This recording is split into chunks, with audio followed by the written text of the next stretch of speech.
Olá, sejam muito bem-vindos. Eu separei algumas questões da Sebrasp em relação a Tribunal Eleitoral, tá? Do TSE não tem questão específica para eleitoral, então eu trouxe do TRE. Mas comparando com outros dos tribunais que abordam orçamento também, da Sebrasp, ela faz a mesma abordagem, é o mesmo estilo de questão e praticamente os mesmos artigos falam muito de restos a pagar, como vocês vão ver nas questões aqui, tá? Eu trouxe algumas questões do TRE, que é o Tribunal Regional Eleitoral de Goiás, e também Sebrasp, que eu achei interessante para a gente estudar. Vamos para a primeira questão. Julgue o item com base nas disposições e aplicações da Lei de Responsabilidade Fiscal, LRF, a Lei Complementar 101 de 2000. Considere a seguinte situação hipotética, uma hipótese.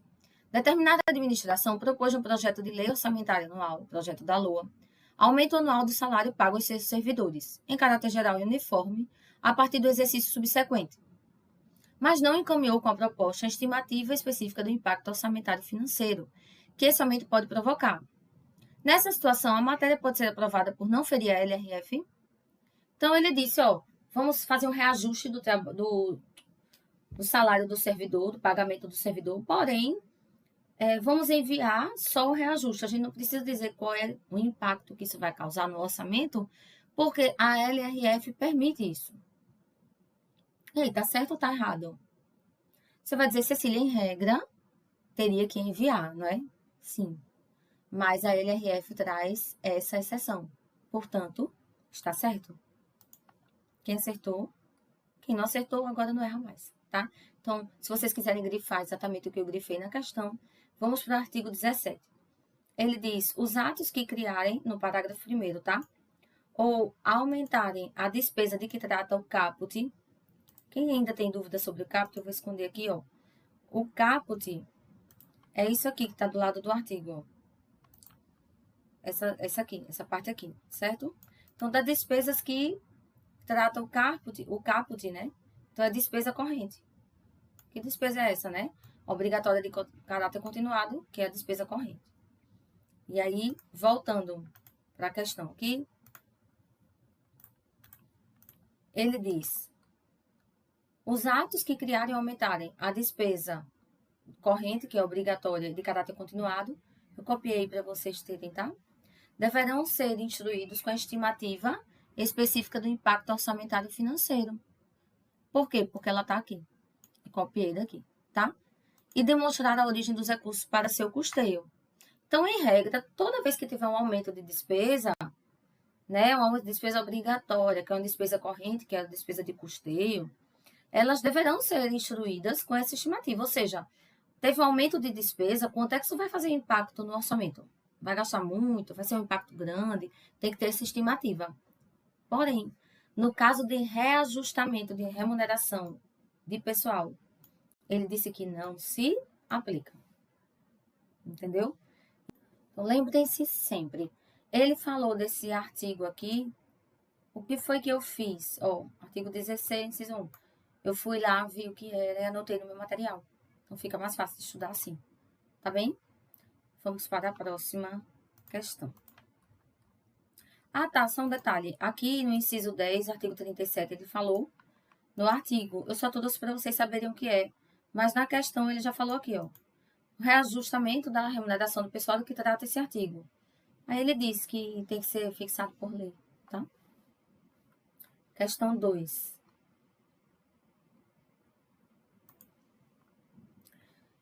Eu botei a administração financeira e orçamentária, que é tema das questões também.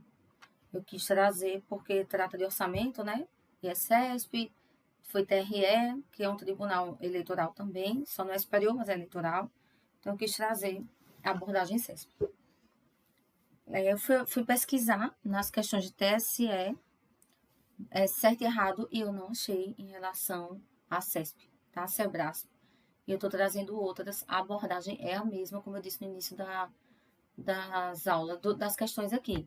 Inclusive, em outras bancas de tribunal que eu vi, STJ e tal, a abordagem é essa aqui. Então, estamos no caminho certo. Vamos lá, julguem o item a seguir, né, de acordo com a LRF.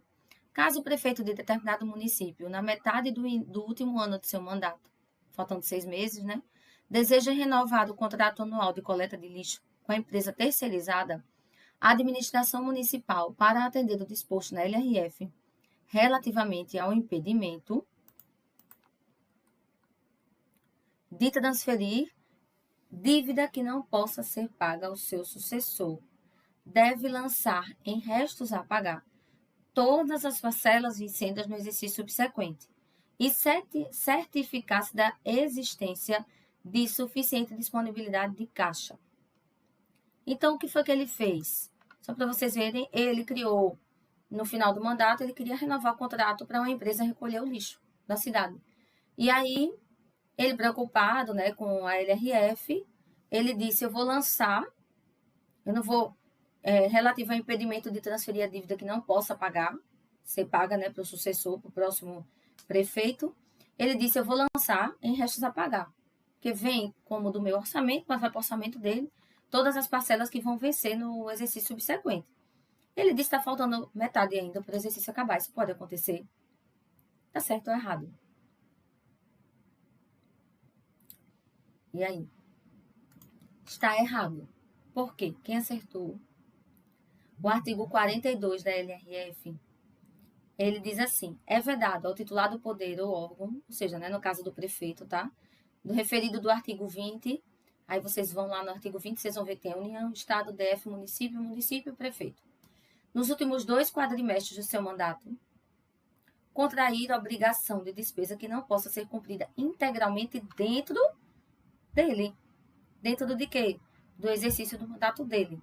Ou que tenha parcelas a serem pagas no exercício seguinte, sem que haja suficiente disponibilidade de caixa para esse efeito. Ele falou, ou que tenha parcelas. Mas a questão fala o quê? Todas as parcelas. Tá aí, eu tô quase em cima aqui. Todas as parcelas. É o que a questão traz. Tá vendo? E aí não pode ser cumprida integralmente, ele não pode contrair obrigação de despesa que não possa ser cumprida integralmente dentro dele. Ou que tenha parcelas a serem pagas no exercício sem dinheiro suficiente, dotação. Mas ele não pode pegar todas as parcelas para vencerem no subsequente. Tá? E ainda, a administração pode escrever parcelas em restos a pagar, sim, ao final do exercício. Ou cumprir integralmente dentro do exercício que ele criou no exercício do mandato dele. Então, quando é que ele poderia escrever algumas parcelas em restos a pagar? Isso aí seria em 31 de dezembro. Então, se o prefeito, na metade do ano, do mandato dele, ele quer escrever em restos a pagar ao final, né, do contrato, se ainda restam 6 meses, ele não poderia fazer isso. Tá? Por quê? Complementando o artigo 42, que é a resposta da LRF que ele quer, ainda tem a Lei 4.320. Eu trouxe aqui para vocês, só para vocês saberem. Restos a pagar são despesas empenhadas, ou seja, que ele criou, mas não pagou até 31 de dezembro. Cecília, estou com dúvida de empenhada. Na minha aula eu disse até um exemplo de ambulâncias. Compramos ambulâncias para o governo e aí ele emite uma nota de empenho. O sujeito tem um crédito com o governo. Elas foram empenhadas no exercício dele e até 31 de dezembro não pagas. Questão 3. Acerca da despesa pública, julgue o item subsequente. Despesa pública foi um assunto visto em sala também. Em consonância com o princípio da competência, princípio também. Despesas empenhadas e não liquidadas, empenhadas, tá vendo de novo? Inscritas em restos a pagar, ou seja, ele não conseguiu pagar tudo, ficou para o outro exercício. Só serão passíveis de apropriação ao resultado quando não houver mais possibilidade de seu cancelamento. Certo ou errado? Só serão passíveis de apropriação ao resultado. O que diz o princípio da competência? Já dá para perceber pela minha reação que está errada, né? Então, está errada por quê? Ele não pediu de acordo com a LRF, tá vendo? Ele só disse para julgar. A Lei 4.320 é clara. Pertence ao exercício financeiro as despesas nele legalmente empenhadas. Então, não importa se elas foram canceladas, anuladas, as despesas pelo regime de competência pertencem ao exercício financeiro em que elas forem empenhadas. No exemplo da ambulância, então, a ambulância foi comprada e ele deu uma nota de empenho no exercício 2024. Então, ela pertence pelo princípio da competência ao regime, ao princípio o regime, o princípio de competência ao exercício de 2024, tá certo? Então, essa tá errada por conta disso, porque não tem nada a ver se for cancelada, se for anulada. E aí, em consonância com o princípio da competência, as despesas empenhadas e não liquidadas, inscritas em restos a pagar, serão passíveis de apropriação no momento do empenho, tá? No exercício financeiro, tem aí as receitas, o que ele recebe, que é equivalente à nossa casa seria o salário, e as despesas empenhadas. Aqui, ó, já foi dado uma nota de empenho, a gente vai ter que cumprir com essas despesas nesse exercício. E é que eles vão fazer o balanço do exercício, ok? Então, portanto, tá errada a terceira. Vamos para a quarta questão.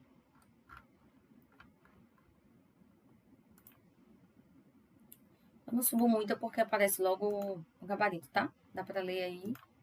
Vou só subir mais um pouquinho aqui. Beleza. De acordo com a despesa pública também, né? Ainda que os serviços contratados pelo poder público não tenham sido prestados ao órgão público interessado até 31 de dezembro de determinado exercício, deve ser feita a inscrição das respectivas despesas em restos a pagar, se o prazo de cumprimento da obrigação vencer no exercício subsequente. Certo ou errado? Tá com a cara de certa, né? Quem botou certa, ok, acertou.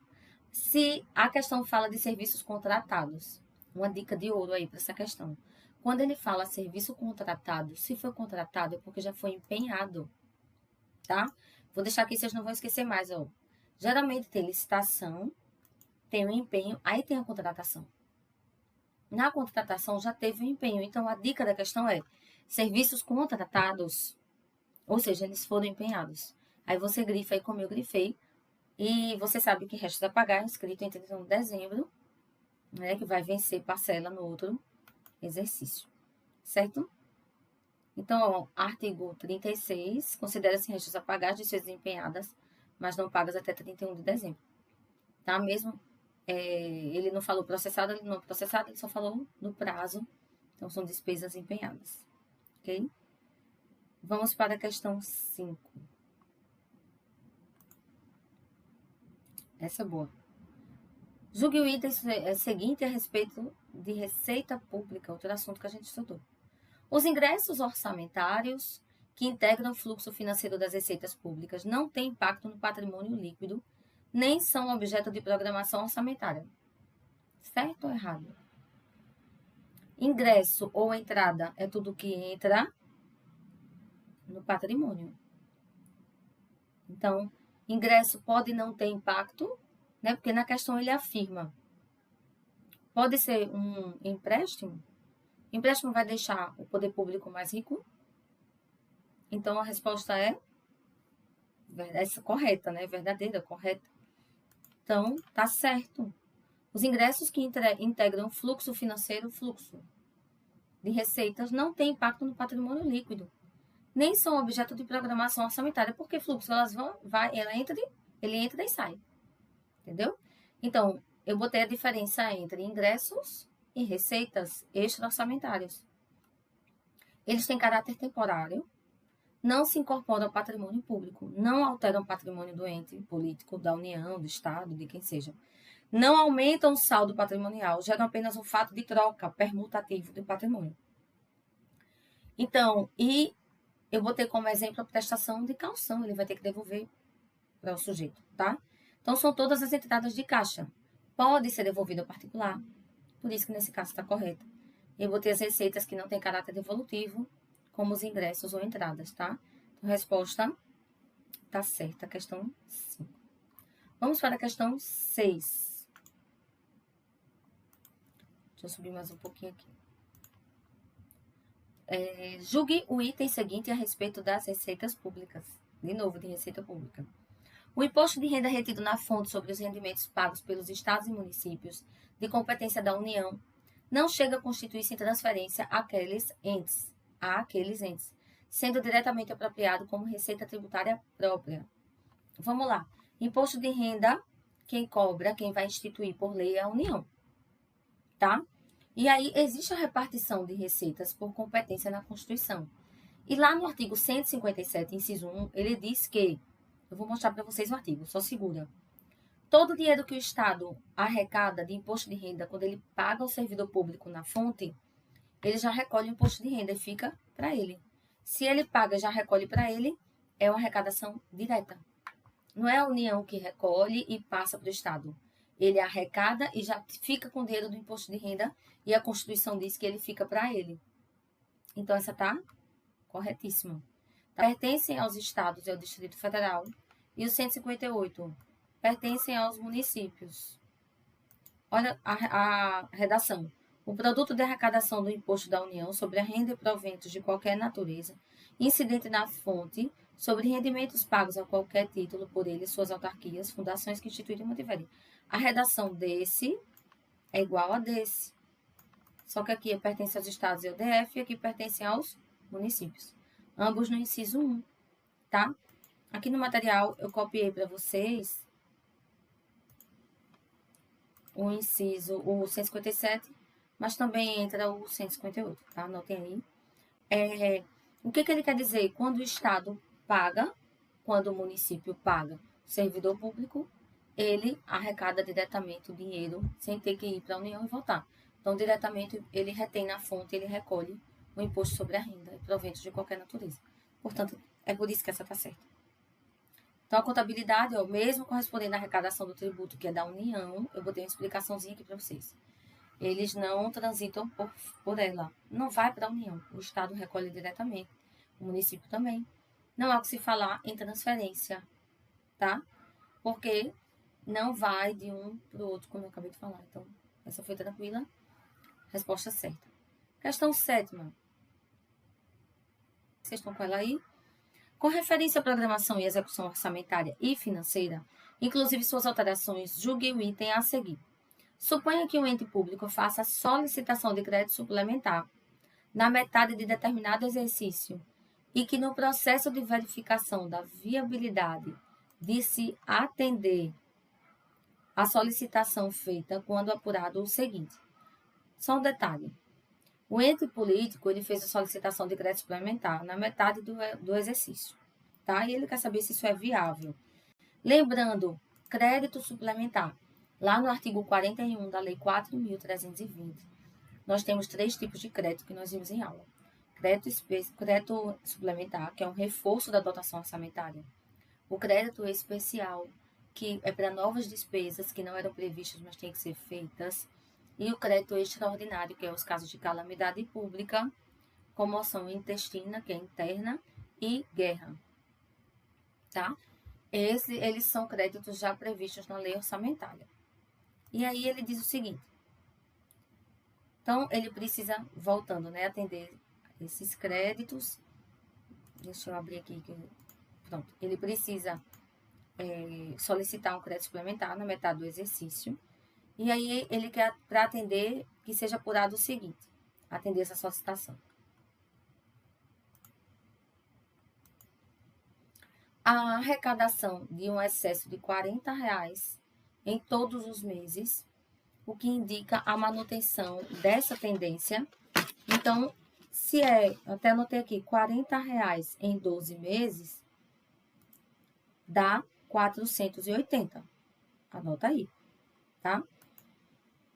Aí ele continua.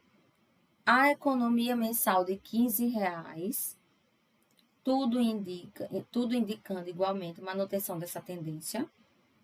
A abertura de crédito extraordinário de R$75, um déficit financeiro de 60 no balanço patrimonial do exercício anterior e a reabertura de créditos especiais de R$90. Nessa situação, seria possível abrir o crédito demandado no limite de R$435, que é um crédito suplementar, que é um reforço da dotação orçamentária? Sim ou não? O que vocês marcariam? Tá errado. Vamos ver cada detalhe. Então, primeiro, arrecadação de um excesso de R$40 em todos os meses. Eu falei para vocês que seria um excesso de 480. Não é isso? Deve ser considerados o quê? Em 12 meses do exercício financeiro, de acordo com o artigo 43, parágrafo 3º da Lei 4.320. Então, Entende-se por excesso de arrecadação para fins deste artigo 43 o saldo positivo das diferenças acumuladas mês a mês entre a arrecadação prevista e a realizada, considerando-se ainda a tendência do exercício. Então, ele disse que foi um excesso de 12 meses, R$40 por mês, deu 480. Guarda aí, tá? Aí ele diz, economia mensal de R$15, tudo indicando igualmente manutenção dessa tendência. Essa economia mensal não deve ser considerada. Por quê? Não é fonte de recurso para a abertura de crédito adicional. Economia mensal. Não... só porque ele economizou, agora ele vai ter que pedir mais crédito? Não existe. Isso. Então, é zero. Tá? 3. Abertura de crédito extraordinário de 75 deve ser deduzido do excesso de arrecadação? Sim. Já teve um crédito de 75, coloca aí, menos 75. Então, eu tenho quanto? 480 menos 75, por enquanto, tá? E aí, continuando. Um déficit financeiro de R$60. Esse déficit financeiro não é considerado, só é considerado um superávit. Então, portanto, nesse cálculo zero, tá? A reabertura de créditos especiais de R$90 não deve ser considerado porque eles já estão sendo reabertos. Eles estão no resultado do balanço patrimonial do exercício anterior, que apresentou um déficit de 60. Então, esse cálculo também não entra, tá? É reaberto, então não entra. Então, o que ficou? 480 menos 75 até agora, né? Os créditos reabertos não são contabilizados no artigo 43, parágrafo 2º da Lei 4.320 também. Entende-se por superávit financeiro, superávit, a diferença positiva entre o ativo financeiro e o passivo. Positivo é porque sobrou, conjugando-se ainda os saldos dos créditos adicionais transferidos e as operações de créditos a ele vinculadas. Então, os créditos reabertos não são contabilizados, tá? Porque ele fala aqui só em diferença entre ativo, financeiro e passivo. Os saldos de créditos adicionais transferidos e as operações de créditos a ele vinculadas. Reabertos não, tá? Então, a resposta é 480 menos 75. Ok? Questão SEBRASP. Então, o que a gente considerou aqui? A gente considerou para uma abertura de crédito suplementar, que é um reforço da dotação orçamentária, o excesso da arrecadação entra no cálculo, tá? E a abertura do crédito extraordinário. Déficit não entra, economia mensal não entra e reabertura de créditos especiais também não entra, ok? Porque foi reabertura. Então, ele disse o limite é 405 e ele disse que o limite seria de 435, portanto, está errada. Anota essa questão aí. Questão 8 é interessante, né? Porque, vou mostrar aqui. A questão anterior foi sobre crédito suplementar, assunto que a gente já viu. Estamos falando de lei orçamentária. E agora nós vamos falar também de créditos adicionais, tá? Outro assunto que a gente viu. Então, vamos lá. Deixa eu subir aqui mais um pouquinho. À luz das normas legais vigentes, julgue o item a respeito do orçamento público. Caso o governo necessite executar um programa que não tenha sido previsto na LOA, Lei Orçamentária Anual, o crédito adicional que se fará necessário poderá ser aberto por decreto executivo. Certo ou errado? Está no nosso material, inclusive, isso aí. Resposta certa. Por quê? Artigo 42 da Lei 4.320. Os créditos suplementares ou especiais serão autorizados por lei e abertos por decreto executivo. Que decreto executivo é esse? É aquele tipo de decreto que é o mesmo que regulamentar. Executivo ou regulamentar. É um decreto... Os créditos suplementares e especiais serão autorizados por lei e abertos por decreto executivo. O decreto executivo também pode ser chamado de decreto regulamentar. É no caso em que a lei já autorizou e o presidente vai só criar um decreto regulamentando ou executando aquela lei. Já o crédito que é extraordinário, ele pode ser aberto por decreto autônomo. Ele não precisa de lei anterior para só ele autorizar. Essa é a diferença do decreto executivo ou regulamentar, que é a mesma coisa, e do decreto autônomo, que é do crédito extraordinário, tá? Então, ele já pode criar por decreto. tanto também por medida provisória. Esse crédito extraordinário é uma exceção. Os outros não podem. O extraordinário pode. Por isso que tem que ser imediatamente levado ao conhecimento do Poder Legislativo. E a medida provisória vira lei no prazo de 60 dias, podendo ser prorrogado por mais 60, tá? Então, só para vocês lembrarem, crédito suplementar e especial são autorizados por lei e abertos por decreto executivo, que é aquele que executa, regulamenta a lei. E os créditos extraordinários por decreto ou medida provisória, e vão ser imediato levados ao conhecimento do Poder Legislativo. Questão 9. À luz das normas legais vigentes, julgue o próximo item a respeito do orçamento público. Se o ente da federação, União, Estado, DF ou município, contar com o regime próprio de previdência de seus servidores públicos, a avaliação da situação financeira e atuarial desse regime deverá constar obrigatoriamente na respectiva lei de diretrizes orçamentárias. Certo ou errado? Falei isso em sala, também está certo, tá? Então, a Lei de Diretrizes Orçamentárias, artigo 4º da LRF, parágrafo 2º, o anexo conterá ainda a avaliação da situação financeira e atuarial. Então, exatamente o que ele disse na questão aí, tá? Essa resposta está correta. E o que seria atuarial? Atuarial é quando atuário, né, o técnico especializado, ele atua de modo geral no mercado para poder fazer uma pesquisa estabelecendo os planos, né, para os próximos anos, tá?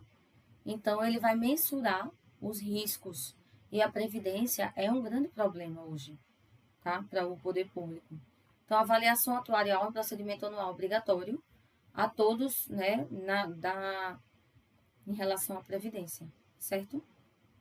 Então, por isso que está aí tem que estar na LDO. Então, se o ente da federação contar com regime próprio de previdência dos seus servidores, essa avaliação da situação financeira e atuarial dos riscos desse regime deve constar obrigatoriamente na LDO. Sim, tá? Resposta certa. E aí ele fala aqui, ó, na letra inciso 4, a linha A, do regime geral de previdência social e do próprio, o geral para os trabalhadores em geral, o próprio para o servidor, aqui, aliás, regime próprio dos servidores públicos, tá na LDO. Próprio servidores. Ok? Certíssimo. Questão 10 e última. À luz das normas legais vigentes, julgue o item a respeito do orçamento público. O destaque consiste na descentralização externa de recursos financeiros, realizada no nível de órgão setorial, por setor, entre unidades gestoras de órgão ou entidades de estruturas administrativas diferentes. Aí seria o que é destaque. Então, crédito é dotação e recurso é cotação, tá? Crédito, quanto vai ser de crédito? E recurso, já é se tem recursos suficientes ou não. Então, o destaque consiste na descentralização externa de recursos, realizada no nível de órgão setorial entre unidades gestoras ou órgãos e entidades de estrutura administrativas diferentes. Tá errada. Porque o que eu falei? O destaque e a movimentação não é de recursos, é de créditos. Entre órgãos distintos. Órgãos distintos, ok, diferentes. Mas não é de recursos, é de crédito. De recursos é a cotação. Então, anota aí. Crédito, dotação. Recurso, cotação. E aí, o crédito tem a provisão e o destaque. A provisão é a movimentação de créditos dentro do mesmo órgão e o destaque é a movimentação de créditos em órgãos distintos. É o que seria aqui. A movimentação de créditos em órgãos, não de recursos, de créditos. A movimentação de recursos em órgão distinto é o repasse. Então, crédito é dotação, recurso é cotação. Tem o subrepasse, que é dentro do mesmo órgão, e o repasse, que é dentro da movimentação de recursos em órgãos distintos. Tá? Então, essa resposta está errada. Ok, Cecília, entendi.